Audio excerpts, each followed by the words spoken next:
धर्म क्षेत्र कुरुक्षेत्र से विजय सब्रवाल अपने त्रिशूल के साथ आपके समक्ष। ओम प्रकाश चौटाला जो कि INLD यानी कि इंडियन नेशनल लोक दल के सर्वे सर्वा हैं और वो हरियाणा के 5 बार मुख्यमंत्री भी रह चुके।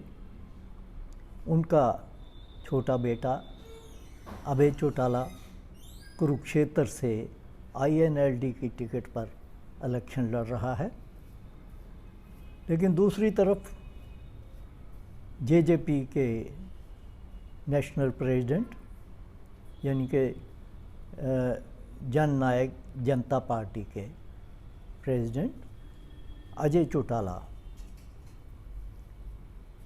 कुछ दिन पहले अपने एक बयान में ये कह बैठे, और ये बयान भी तब उन्होंने दिया जब उनकी पार्टी के प्रदेशाध्यक्ष जो थे उन्होंने पार्टी से रेजिग्नेशन दे दिया। तो निशान सिंह के रेजिग्नेशन के बाद 1-2 दिनों में उनके काफ़ी नेता जो थे वो पार्टी से अलग हो गए। कुछ तो उनमें से कांग्रेस में चले गए और कुछ BJP में। और इसके अलावा जहाँ जहाँ भी दुष्यंत चौटाला जो कि हरियाणा में 4.5 साल BJP के साथ अलायंस करके डिप्टी चीफ मिनिस्टर रहे, उनके खिलाफ कई गांवों में किसानों का आंदोलन हुआ, काले झंडे दिखाए गए और नारे लगाए गए।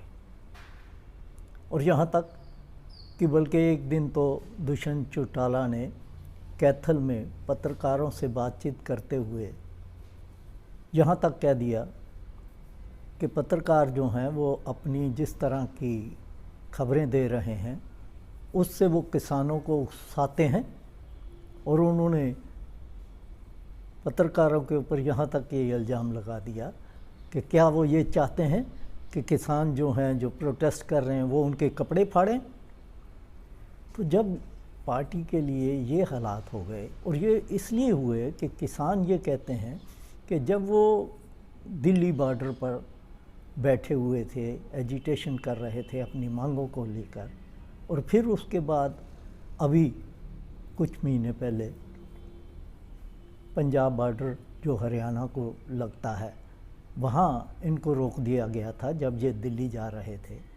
तो उनका इल्ज़ाम ये है कि जब दुष्यंत चौटाला सरकार में होते हुए उन्होंने उनका साथ नहीं दिया, उनको रोका, तो वो किसी गांव में नहीं जाने देंगे। तो इन हालात को देखते हुए अजय चौटाला जी ने चंडीगढ़ में पिछले दिनों अपना एक बयान दे दिया कि भाई उनके पिताश्री ओम प्रकाश चौटाला अगर आज उनको बुलाए तो वो आज ही जाने के लिए तैयार हैं।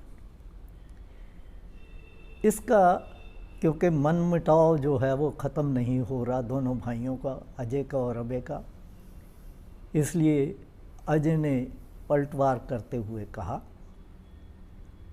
कि अजय चौटाला और उनका परिवार एक्सपोज हो चुका है और उनके लिए ओम प्रकाश चौटाला कई बार कह भी चुके हैं कि ये गद्दार हैं। तो गद्दारों का वहाँ कोई स्थान नहीं है। और इसके अलावा उन्होंने यहाँ तक भी कह दिया कि जब ओम प्रकाश चौटाला जी बीमार पड़े थे all India medical institute Delhi में, तो तब इनको अपने पिता की याद नहीं आई, ना दुष्यंत चौटाला को अपने दादा की याद आई। तो इसलिए इनका किसी भी हालत में INLD में वेलकम नहीं किया जाएगा। तो इलेक्शन जो है वो सिर के ऊपर है, लेकिन परिवार बंटा हुआ है। और शायद जो इस समय हरियाणा में BJP की सरकार है वो चाहती भी यही है कि ये परिवार बटा रहे, जाटों के वोट जो हैं वो बटे रहें। उससे एक तो जो जाटों का गुस्सा मनोहर लाल खट्टर जी की सरकार के खिलाफ था, वो कहीं जाट इकट्ठे होके कांग्रेस को वोट ना दे दें, तो उस चीज़ को निपटाने के लिए ये परिवार जो है वो बांट दिया गया। इसका असर ज़रूर अगली इलेक्शन में देखने को मिलेगा। देखते हैं कि ऊँट किस ओर अपनी करवट लेता है। आज इतना ही, फिर मिलेंगे।